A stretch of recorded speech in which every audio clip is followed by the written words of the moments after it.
Hai good people, selamat datang di Gerai Investor.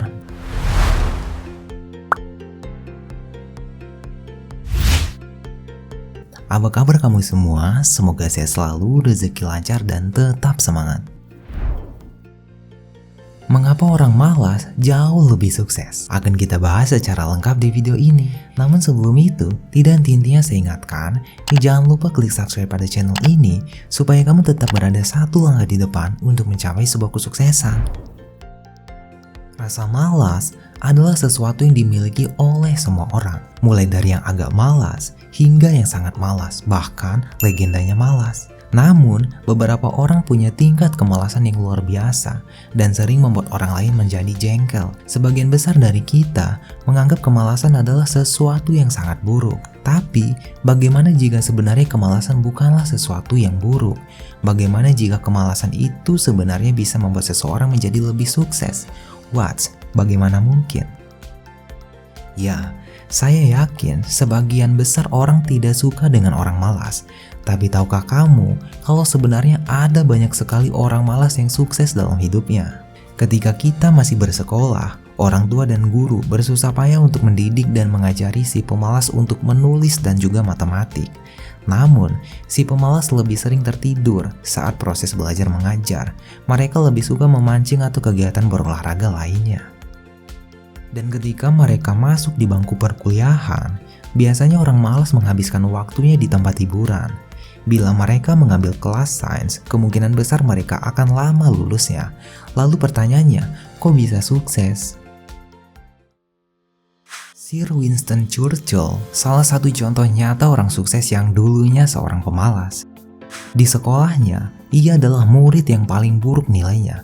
Ia bahkan tidak melanjutkan pendidikan ke bangku perkuliahan. Churchill acuh tak acuh pada banyak kegiatan, termasuk pada kegiatan olahraga. Salah satu kegiatan favoritnya adalah duduk di sebuah kursi goyang. Namun akhirnya ia berhasil menjadi seorang politisi hebat pada masanya. Banyak orang bilang jika kamu malas, maka kamu tak akan pernah bisa sukses dan maju ke depannya. Tampaknya tak semua hal ini benar loh. Bagi kamu para pemalas, kamu masih bisa sukses, bahkan lebih sukses daripada orang-orang rajin. Sebab ada banyak orang hebat yang dulunya adalah orang yang sangat malas. Mereka diantaranya adalah Karl Marx, Newton, Picasso, Einstein, Mendeleev, dan masih banyak lagi. Meskipun begitu, mereka berhasil mencapai kesuksesan yang luar biasa dan menjadi terkenal di seluruh dunia. Nah, itu membuktikan bahwa orang malas justru bisa lebih sukses. Dan kemalasan bisa menjadi keuntungan besar. Tapi pertanyaannya, bagaimana ini semua bisa terjadi? Apa yang mendasari ini semua? Apakah ini ada hubungannya dengan konspirasi para elit global? Saya bingung. Tenang, kita tidak sedang membahas konspirasi. Supaya tidak penasaran lagi, berikut adalah beberapa alasan mengapa orang malas lebih berpeluang untuk sukses. Yang pertama, orang malas memiliki daya cipta tinggi. Orang malas biasanya sangat kreatif ketika mengatur pekerjaannya. Mereka suka to the point dan tidak mau membuang-buang waktu untuk sesuatu yang tidak penting.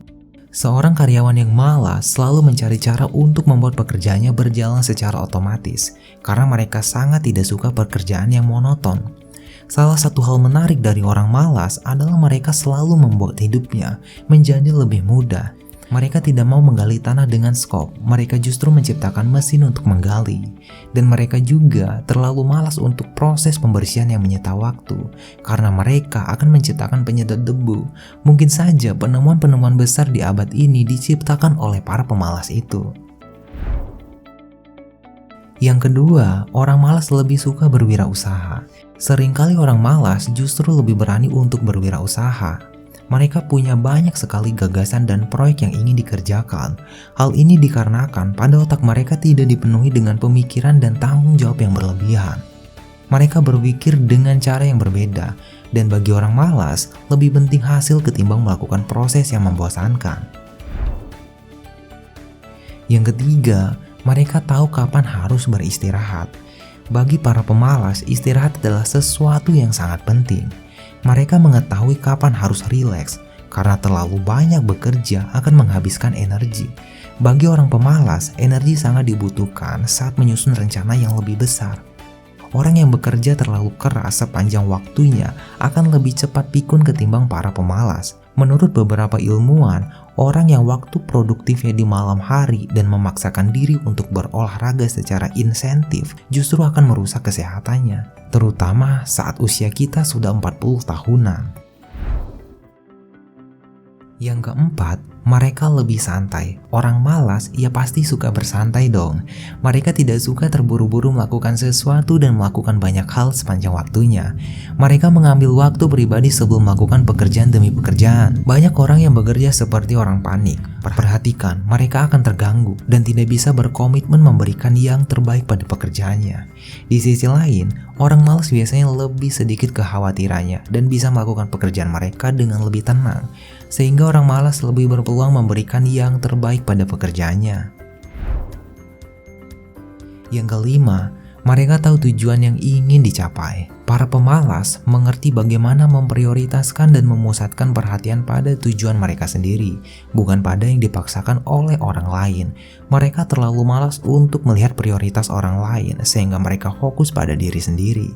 Biasanya, para pemalas lebih cepat mencapai tujuan mereka ketimbang kebanyakan orang, dan akhirnya mereka punya lebih banyak waktu untuk bersantai. Yang keenam, para pemalas adalah orang yang pintar. Dibutuhkan sebuah pikiran yang pintar ketika Anda menjadi orang malas saat bekerja. Mungkin Anda akan bingung apa yang dimaksud dengan pernyataan itu. Orang malas selalu mencari cara bagaimana ia bisa bersantai saat bekerja dan bisa menyelesaikan pekerjaan pada waktunya. Karyawan itu biasanya cenderung lebih cerdas atau lebih bodoh, dan malas atau lebih telaten. Jika Anda pintar dan malas, mungkin Anda adalah pekerja paling efisien di perusahaan tempat Anda bekerja. Yang ketujuh, mereka memanfaatkan teknologi agar bisa lebih malas. Zaman modern seperti sekarang ini ada banyak program, aplikasi, dan juga gadget yang sangat memudahkan orang untuk melakukan pekerjaan lebih cepat. Para pemalas tahu tentang semua itu, dan mereka memanfaatkan teknologi untuk menyelesaikan pekerjaan mereka 2 kali lebih cepat. Salah satu contoh penerapannya, ketika mereka mengerjakan sebuah dokumen, mereka tidak hanya menuliskannya lalu mengirim ke editor, manajer, dan orang lain untuk diperiksa. Hal ini bisa memakan banyak waktu dan orang pemalas tidak suka itu. Para pemalas memilih membuat Google Docs, memberikan akses pada orang lain sehingga bisa memeriksa, mengoreksi, dan menyetujui dokumen tersebut lebih cepat. Cara ini membuat proses kerja menjadi lebih efisien dan juga cepat, serta pada akhirnya memberikan waktu bagi mereka untuk bermalas-malasan lagi. Nah, kesimpulannya, menurut Arnold Landwich, seorang profesor asal Amerika Serikat, pernah melakukan analisis terhadap lebih dari 1.000 orang yang mencapai kesuksesan besar dalam hidupnya. Dari penelitiannya, Arnold mendapat kesimpulan bahwa selain bakat alami, seseorang harus bisa membuang-buang waktu. Mungkin kedengarannya seperti paradok di zaman sekarang ini yang serba cepat. Namun, si Jenius Einstein juga pernah mengatakan, kebosanan merupakan sebuah alat hebat untuk mengembangkan kreativitas dan juga imajinasi. Jadi, sekarang Anda sudah tahu kan kenapa orang malas lebih berpeluang untuk sukses. Nah, itulah alasan mengapa orang malas lebih berpeluang untuk sukses. Jadi, apakah kamu termasuk ke dalam orang pemalas itu? Jawab di kolom komentar ya. Dan sudah siapkah kamu melangkahkan kaki menuju sebuah kesuksesan? Di saat kamu sedang bingung menentukan masa depan kamu, ingatlah kembali informasi yang dijelaskan di video ini. Jangan padamkan apimu bahkan ketika kamu sudah mencapai kesuksesan tersebut. Karena perjuanganmu tidak berhenti sampai di situ saja. Mempertahankan kesuksesan menjadi tugasmu yang selanjutnya. Sekian dari saya ucapkan terima kasih dan sampai bertemu di video selanjutnya.